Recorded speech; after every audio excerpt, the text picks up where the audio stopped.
Hi all, my name is Savannah Toll. I'm the owner of Plant Savvy, and today I want to talk to you all about propagating. There is three main ways of propagating. That is water propagation, soil propagation, and division. Most plants can be propagated every way. Propagation is basically just a way for you to create a whole bunch of new plants from the plants that you already have. This can also be used for outdoor plants as well as indoor plants, but today we're going to be talking about interior plants.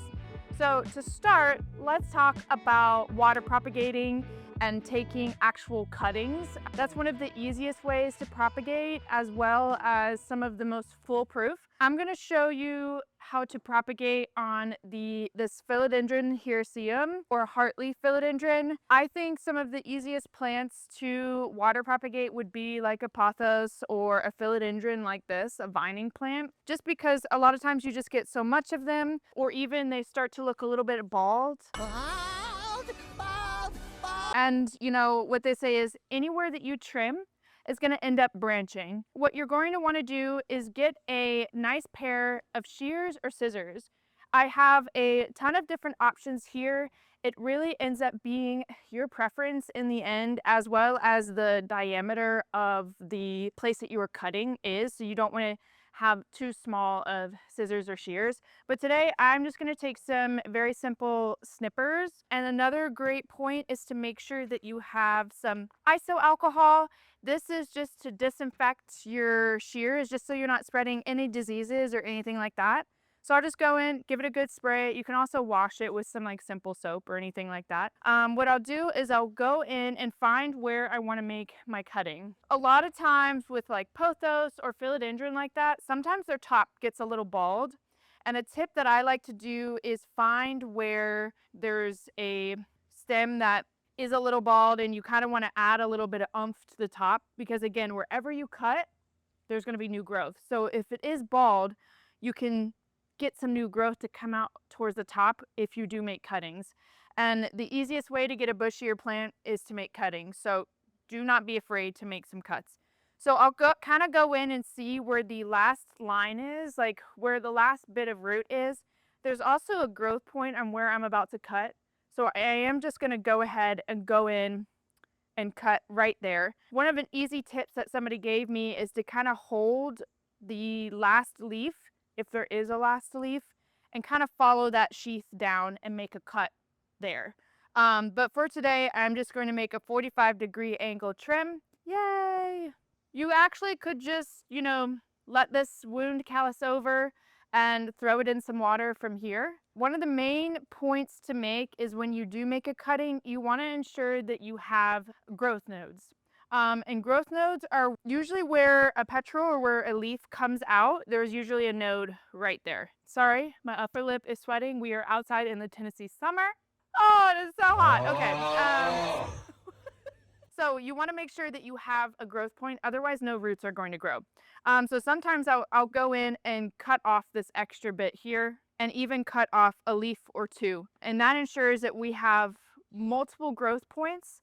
And so when you place it in the water, you have multiple opportunities for roots to grow. You can even go as far as making trimmings. I'm going to save this cutting, but making little individual trimmings like this. So this is, you can get from one vine, you can get multiple different plants from it. As long as you have a growth point here, as well as a leaf, you're gonna have points. And you'll have basically, up to however many plants you want in one vine, which, that's usually how growers, propagate their plants. You get more bang for your buck instead of doing like what I did here and did one large strand. I did this because I like the look of propagations hanging around. So this is more of a design choice rather than, grower propagating multiple plants type of situation. So from here you can take all of these different cuttings that I just took. Sometimes people will wrap rubber bands around the ends of them to keep them all together. And you'll just put that in a glass jar, a pail, whatever, with water in it, and just refresh that as the water starts to look a little dingy and gross, As you can see here, it doesn't take long, especially for pothos or philodendron. We've got a whole bunch of roots on this guy, and you can tell that it's coming from a growth node is where the new roots are coming out. Definitely a foolproof way. You can even put like prop drops in there, and that will like, it's kind of like growth hormone basically. You really don't need to do that, but you can. And then another thing that you can do is soil propagation. So with soil propagation, you want to get a little container and get some soil.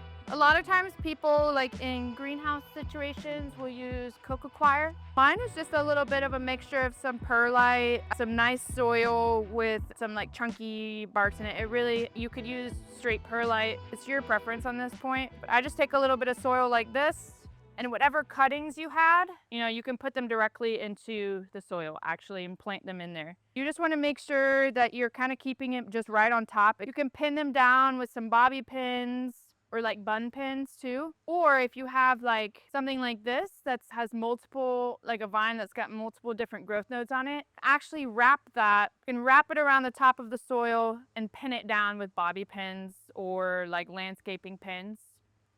And now the main point with soil propagation is you need heat and consistent moisture. So you have to water this immediately, keep the soil moist, and then keep it under a grow light. Some people have heat mats, keep it in a nice windowsill. Do not want cold or it will rot the propagations basically. Not root rot, but it will rot the propagations and it just won't work. So I know it looks a little funny, but eventually you'll have a whole bunch of plants kind of stemming out of here. Another way to do root propagations or soil propagations is through succulents. Succulents are some of the easiest ways to propagate. I mean, you can even throw a leaf of a succulent on top of the soil or in a windowsill without any soil and it will grow. I'm going to show you with jade just because jade was actually like a Crassula, is it Crassula something? Is probably one of the easiest plants to propagate, and it also was where my love of propagating kind of stemmed from. Again, cleaning it again in between cuttings because I don't want to spread anything between these two. I'm just going to go in and make cuts. So wherever I do cut is where new growth is going to come from. So be strategic in the way that you are cutting it based on the look that you want, I'm just going to make a stem cutting right here. And then I'm going to make a little cutting right here too. Typically what you're supposed to do is let this wound callus over. I sometimes just throw them on there and then don't water the soil for a little bit because it will eventually, grow. What I'll do is just take this cutting and just stick it right in the soil. If there are any leaves here that you've, kind of taken off and they're plump, right, and juicy, they're not split down the middle or anything like that, you can lay those on top of the soil and those will grow new plants from those as well. You can also put it back into the soil in the original planter that you have, and I've done that around the edge here, and now we've got new leaves or new plants that are growing from here. So it's an easy way for you to make this more bushy. I've definitely thrown some leaves down in here too, just as they've kind of fallen off. Creates a bushier plant, and I just think it's like a really easy way for you to make a whole bunch of propagations, and then you can give them away to people or whatever. I'm just gonna let this sit, and eventually we will have new plants, which is absolutely amazing. Oh my God! Next is division. And division is a little bit more intrusive, I guess some people would say. This is a Palea that I have been meaning to take care of. I've kind of neglected her a little bit, but I'm gonna separate her. So with division, you're basically kind of like repotting them. You're gonna grab your plant. If it's in a pot, you're gonna take it out of its pot. I have not repotted this plant in a really long time, so I am a little nervous to see what it looks like. You've got some root rot. I'm gonna go in and get rid of all the soil. I'm not gonna keep any of the soil. I should probably be using gloves, but what do they say about touching grass? You know what I mean? I had someone tell me that there's it's literally so bad to touch soil, and I'm like, what are you talking about? Bruh. On my plant, I'm kind of taking a look at it. This plant, it needs a little help. It's obviously been struggling for a little bit. So I'm kind of taking a look at where everything branches out. I'm noticing that right here is something that I could separate from the mother plant or divide. So I'm kind of going to go in and as best as I can, try to get as much root system as I can that's healthy and viable and separate that out. So one plant divided. Yeah. I'm just gonna go in a separate pot with new soil. I'm gonna find other points that I can do the same thing to. Go in and pop. Ooh, look at that. divided. I can even go crazy. Do it again. Oh, yeah. All right. Okay, sorry, I'm done. You can take, you know, a saw or shears like this and actually go in and, like, if it's a really tight root system, this guy already wasn't super happy with me, so I can kind of do it with my hands. But you can actually go in and separate it that way by like fully, you know, sawing it. You just want to be careful of your hands. I've already had an accident. Add in the video of me literally chopping.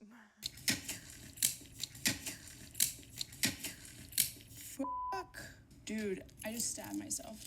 Oh, there's a hole. Flashback.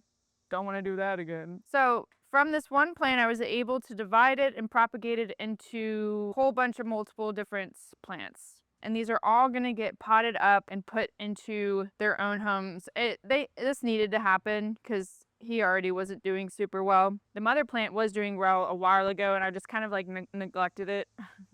But I'll show you how I pot them up. Okay, so usually I try to find sizes that are fit well. I don't want to have a whole bunch of small plants to take care of, so I am going to add some of these in together to kind of fill out the nursery pots more. Again, it's your preference, so if you don't want to do that, literally don't do that. Don't listen to the lady on YouTube, you know? Go your own way, right?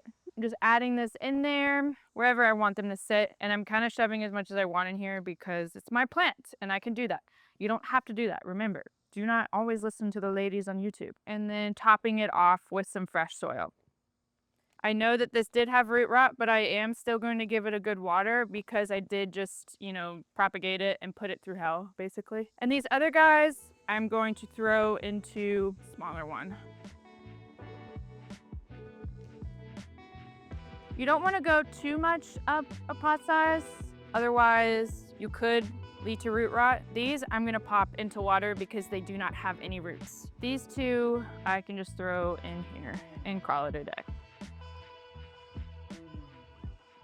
Alrighty y'all, so those are the ways that we propagate. I'm sure that there's other ways to propagate. If there are, let me know. Stem cells. There's you can, you know, manipulate cells, but I don't think a lot of people have clean labs, sterile labs like that. Let me know. I'd love to check it out. Anyways, all right. Let me know if you have any questions. We put out new videos wherever we want to. Check us out at Plant Savvy. If you have any questions, please give us a call. We love you and happy planting.